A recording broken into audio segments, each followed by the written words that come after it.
অরণ্যকুমার চক্রবর্তী ও গৌরীবালা দাসের জারজ সন্তান শেখ মুজিবুর রহমান।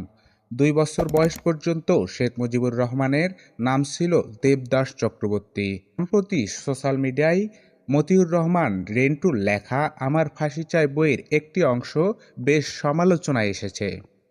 কলকাতার সিভিল কোর্টের মিস্টার চণ্ডীদাস আর এক মেয়ে ছিল, নাম ছিল গৌরীবালা দাস।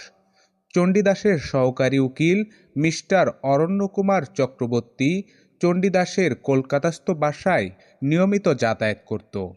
এই সুযোগে চণ্ডীদাসের মেয়ে গৌরীবালার সাথে অরণ্যকুমার চক্রবর্তীর অবৈধ সম্পর্ক গড়ে ওঠে। এভাবে চলতে থাকে দিনের পর দিন।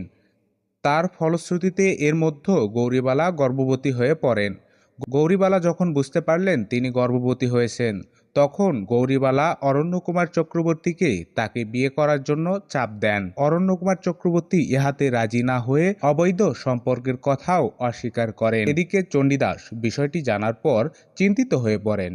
এর মধ্যেই গৌরীবালা 1920 সালে 12 ডিসেম্বর একটি পুত্র সন্তানের জন্ম দেন।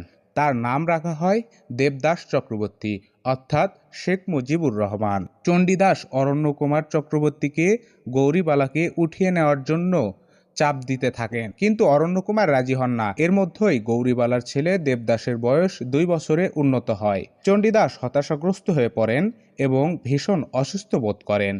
চণ্ডীদাসের বিশ্বস্ত উকিল শেখ লুৎফর রহমান ছিলেন নিম্নবিত্ত পরিবারের সন্তান।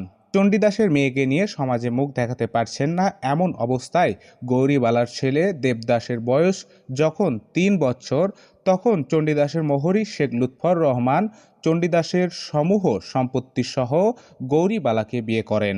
তখন এফিডেভিট করে গৌরীবালার নাম করা হয় সালেহা বেগম এবং ছেলের নাম করা হয় দেবদাস চক্রবর্তীর পরিবর্তে শেখ মুজিবুর রহমান।